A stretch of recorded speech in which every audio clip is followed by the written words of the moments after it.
कि वो कहते हैं कि इश्क के दरिया में हम भी डूब कर देख आए, इश्क की दरिया में हम भी डूब कर देख आए, वही लोग समझदार निकले जो किनारे से लौट आए। कुरुक्षेत्र युद्ध के 15वें दिन द्रोणाचार्य अपना मानसिक संतुलन खो बैठे और पांडव सेना के विरुद्ध पूरी ताकत से उतर गए। कृष्ण ने फैसला किया कि अब समय आ गया है कि किसी भी तरह द्रोणाचार्य से हमेशा के लिए छुटकारा पा लिया जाए, अन्यथा पांडव सेना द्रोणाचार्य के प्रकोप से बच नहीं पाएगी। उसने यह अफवाह फैलाकर द्रोण को निहत्था करने की दुष्ट योजना बनाई कि उसका पुत्र अश्वत्थामा मर गया है। कृष्ण जानते थे कि द्रोणाचार्य की केवल एक ही कमजोरी थी, उनका पुत्र अश्वत्थामा। यदि द्रोणाचार्य को विश्वास हो गया कि उनका पुत्र मर गया है तो वे अपने हथियार छोड़ देंगे और यही वह क्षण है जब उन्हें युद्ध के मैदान से हटाया जा सकता है। जब द्रोणाचार्य ने अपने हथियार छोड़ दिए और ध्यान करने लगे तो कृष्ण उनके ध्यान में प्रकट हुए और उनसे बातचीत की।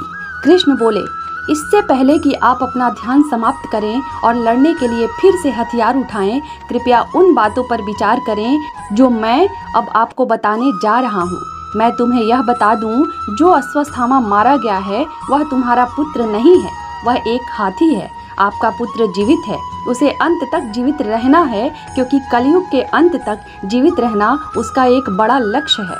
आपका पुत्र वास्तव में शिव है।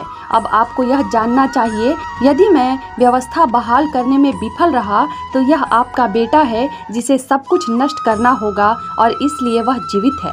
द्रोणाचार्य बोले, तो क्या मेरा बेटा नहीं मरा? वह अभी भी जीवित है। मेरा पुत्र अश्वत्थामा भी जीवित है। मेरे प्रिय पुत्र अभी भी जीवित है। कृष्ण बोले, यदि आपका बेटा आज नहीं मरा है तो वह निश्चित रूप से एक दिन मरेगा। भले ही उसे कलयुग के अंत तक जीवित रहना पड़े, लेकिन एक दिन उसे मरना ही होगा। कोई भी अनंत काल तक जीवित नहीं रहता।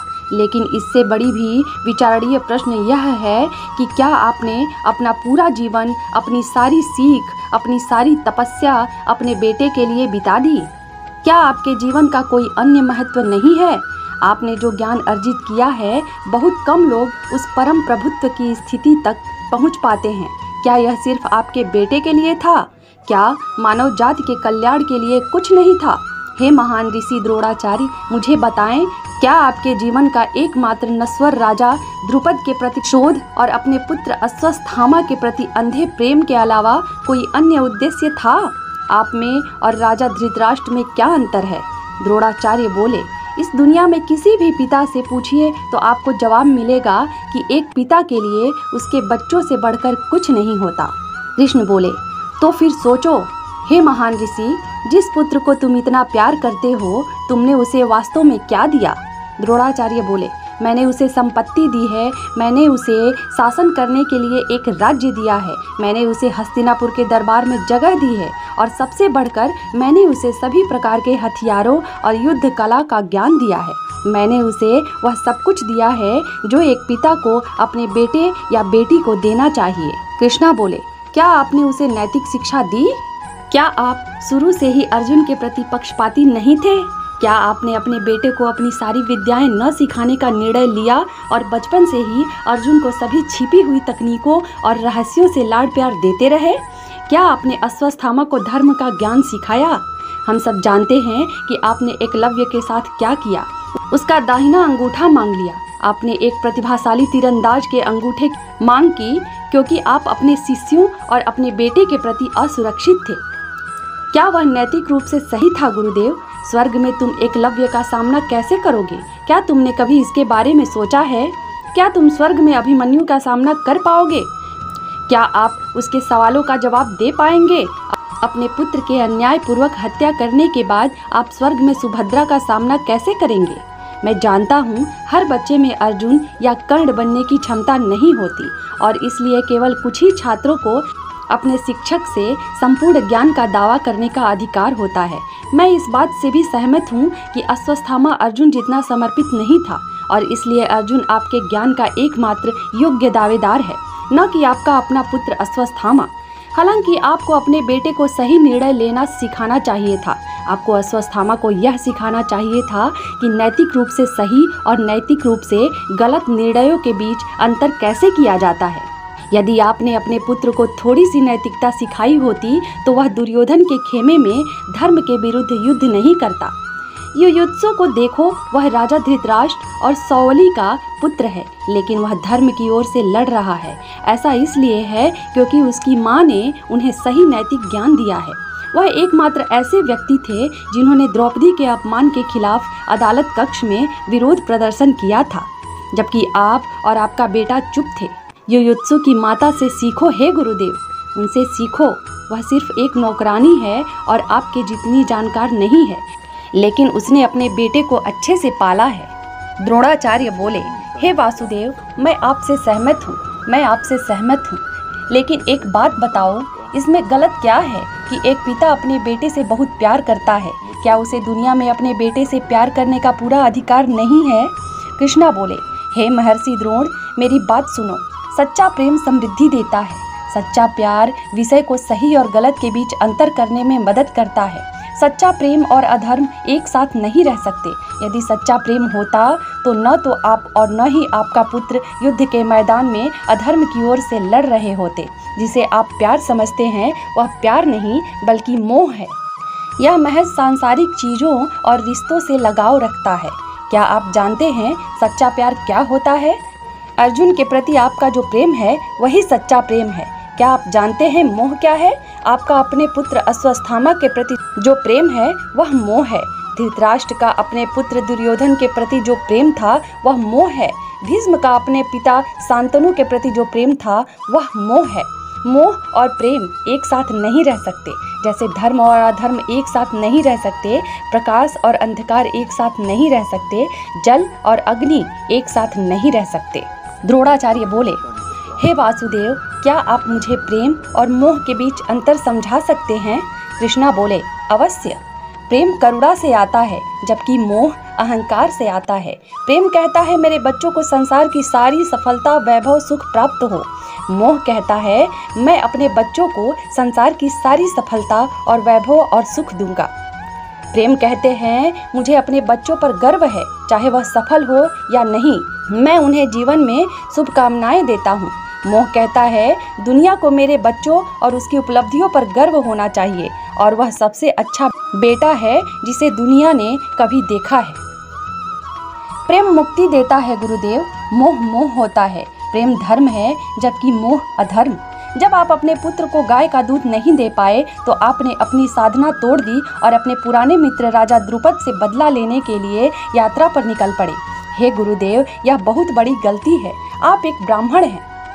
आपके जीवन का उद्देश्य ज्ञान का उपभोग करना और दूसरों को शिक्षित करके उन्हें अज्ञान से मुक्ति करना है। हालांकि आप धर्म से भटक गए और एक अलग रास्ते पर चले गए।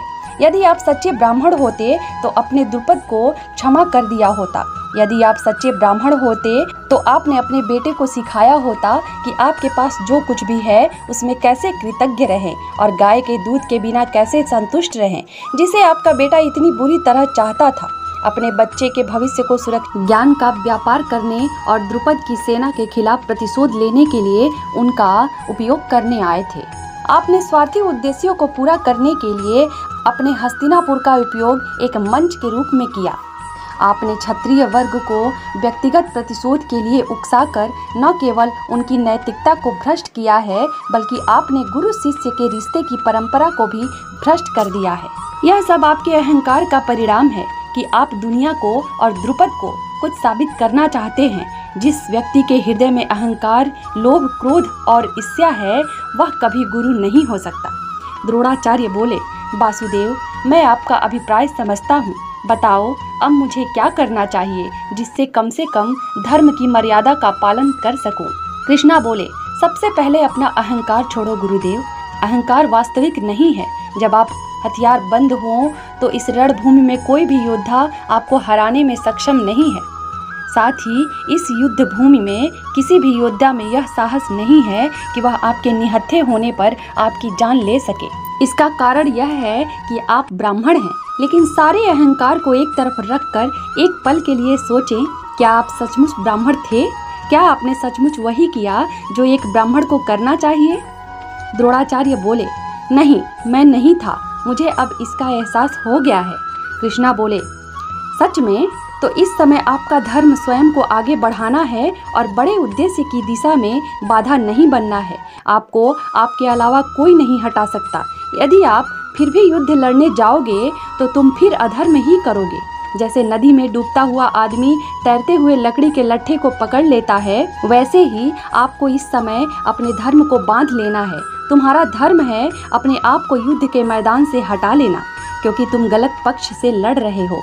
एकमात्र तरीका यह है, जब आप ध्यान कर रहे हो तो आप धृष्टद्युम्न को अपना सिर काटने की अनुमति दे, क्योंकि इस रणभूमि में वही एकमात्र योद्धा है जो इस कृत्य को कर सकता है। और अगर आप ध्यान करना बंद कर देंगे और उठेंगे तो इसमें ऐसा करने की हिम्मत नहीं होगी। द्रोणाचार्य बोले, मैं तैयार हूँ और मैं आपके निर्णय से सहमत हूँ। मुझे ये सबक सिखाने के लिए धन्यवाद वासुदेव। काश मुझे इसका एहसास बहुत पहले ही हो जाता। काश मुझे वापस जाने का अवसर मिलता और मैं चीजों को अलग तरीके से करता। कृष्णा बोले, दुनिया आपको किसी विशेष कला में उत्कृष्टता और निपुणता के लिए हमेशा याद रखेगी। यदि आप चाहते हैं कि ऐसा हो तो अपने धर्म का पालन करें। द्रोणाचार्य को अपनी गलतियों का एहसास होता है और वे धर्म की राह पर चलने का फैसला करते हैं। अगर वह चाहता तो ध्यान करना बंद कर सकता था, अपने रथ पर वापस जा सकता था और लड़ना जारी रख सकता था, लेकिन उसने ऐसा नहीं किया। वह ध्यान करते रहे और धृष्टद्युम्न को अपना सिर काटने की अनुमति दे दी। महाभारत के कुछ संस्करणों का कहना है कि यह सरस्वती का श्राप था, जो वास्तव में द्रोण की मृत्यु के लिए जिम्मेदार था। जब एकलव्य से अंगूठा मांगा गया तो सरस्वती क्रोधित हो गई। ज्ञान की देवी सरस्वती एकलव्य के स्वप्न में आई और बोली, बेटा एकलव्य, उदास मत हो। मैं जानती हूँ कि आप में दुनिया के सबसे बेहतरीन तीरंदाजों में से एक बनने की क्षमता है। मैं जानती हूँ कि द्रोणाचार्य ने जो किया वह ठीक नहीं था। ज्ञान सभी का है। कोई भी व्यक्ति ज्ञान को अपनी संपत्ति के रूप में दावा नहीं कर सकता। द्रोणाचार्य ने तुम्हारा अंगूठा इसलिए मांगा है क्योंकि वह सोचते हैं कि ज्ञान उन्हीं का है। वे मुझे अपनी संपत्ति समझते हैं और उन्होंने तुम्हारा शोषण किया है। उसने पहले ही कर्ण को सबक सिखाने से मना कर दिया है और मैं यह बर्दाश्त नहीं करूंगी कि कोई मुझे अपने स्वार्थी उद्देश्य को प्राप्त करने के साधन के रूप में इस्तेमाल करे। उसने आपको और कर्म दोनों को धोखा दिया है, क्योंकि एक ब्राह्मण के रूप में वह अपने धर्म का पालन करने में विफल रहा है। जो कोई भी ज्ञान चाहता है उसे मुफ्त में ज्ञान वितरित करना। लेकिन साथ ही द्रोण एक प्रसिद्ध ब्राह्मण है, यहाँ तक कि देवता भी ऐसे प्रसिद्ध ब्राह्मण के खिलाफ नहीं लड़ सकते हैं यदि वह कोई गलती नहीं करता है। इसलिए वह एक बड़ी योजना का हिस्सा है कि आपका अंगूठा मांगकर वह एक गंभीर गलती करेगा। अब देवताओं के पास जरूरत पड़ने पर उसके खिलाफ इसका इस्तेमाल करने का एक कारण है। यह मेरे श्राप के कारण है कि द्रोण पूरी तरह से निहत्थे और अपने सभी शिष्यों के बीच अपमानजनक मौत मरेंगे, जिन्हें वह जीवन भर युद्ध की कला सिखाएंगे। आपको हमेशा याद किया जाएगा और कर्ण या अर्जुन के विपरीत आप एक आदर्श छात्र का एकमात्र उदाहरण होंगे, जो गुरु के आदेश का शब्दशः पालन करता है। मानव जात के इतिहास में जब भी एक आज्ञाकारी छात्र का उदाहरण दिया जाएगा तो वह हमेशा एकलव्य का होगा।